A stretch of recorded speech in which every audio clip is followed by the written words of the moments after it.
Hi, and welcome back to my YouTube channel. My name is Angel. I'm a director of photography and DI colorist based here in Mumbai. On my channel, I talk about Davinci Resolve 18 currently, and we made some tutorials in the very beginning about the user interface, and we learned about the inspector tab. In this video or in the coming video as well, I'm going to talk in much greater detail about the inspector tab. Inspector basically is your setting control for your video layers and for your audio layers, right? So in this particular episode, I'm going to talk about just the video side of your inspector settings. So let's not waste any further time and let's quickly jump to the computer. So if you can't see your transform settings here, then you should enable it from this button, or you can collapse it to make space for your program window. To affect any clip, you need to make sure that it's highlighted by just clicking on it, and you should have your playhead on top of it as well.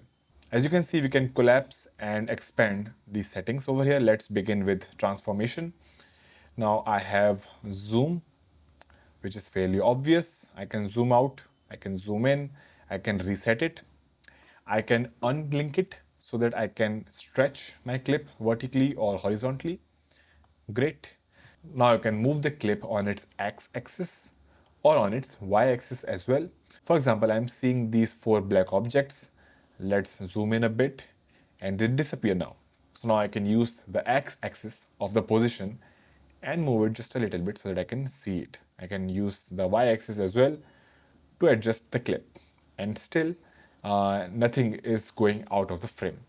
I can reset them all together by pressing this button. Great. I have rotation, I have an anchor point, x-axis and y-axis, which can be explained in a later video. I have some pitch controls and some yaw controls as well.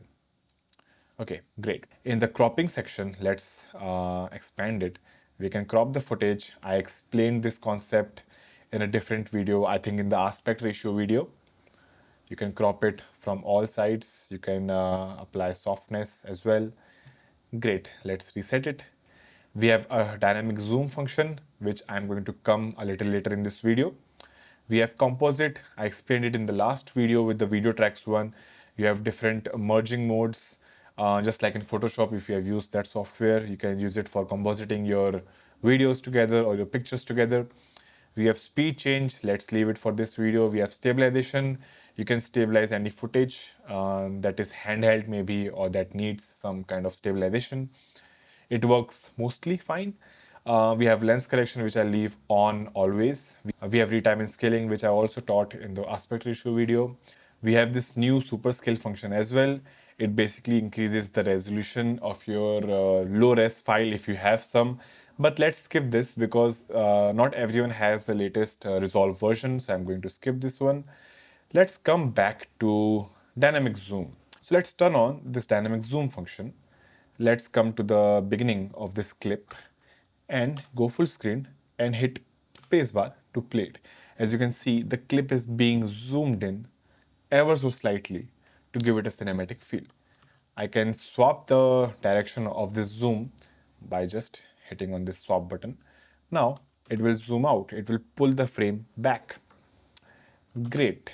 Now I can reset it, turn it off, and I will teach you how to do it manually. This will require some kind of keyframe animation.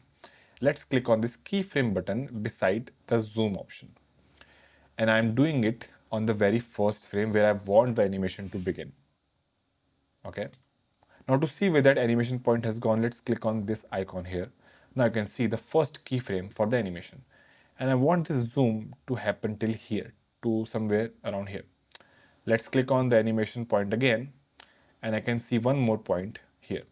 I can go to these points by the bracket key. On the first keyframe, let's zoom in a little bit. And as you can see, the first keyframe is at 1.2. The second keyframe is at 1. So basically, it will zoom out my footage a little. Now, since the animation is very slow, I can do two things. I can firstly bring my animation closer to end it quickly. That will make it quick. I can also accentuate the animation by just zooming in a little more. Now see, the animation looks faster now. I can reset it or swap it by, let's go to the first keyframe again, and let's double click on zoom to reset it. And on the second keyframe, I will zoom in this time. This will reverse my animation. Great, let's reset everything. Now in your inspector, you see some more options like effects and transition. Let's see what the effects panel can do. At the moment it's grayed out because we don't have an effect on the clip. So let's drag this open effects called dehaze. Let's drop it on it. And now we see these effect settings pop up. And in the dehaze, we can turn it on, turn it off. We can control the strength, so on. We can adjust these settings. Now let's put a transition between these two clips. A simple cross dissolve will do.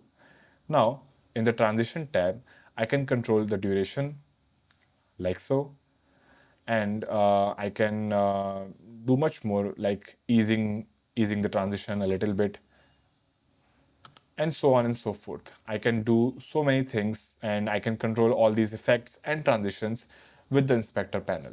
So this is it for this video. Let me know in the comment section down below what videos you want me to make. Don't forget to hit the subscribe button if you're liking my video, and I will see you in the next one. Thank you so much for watching.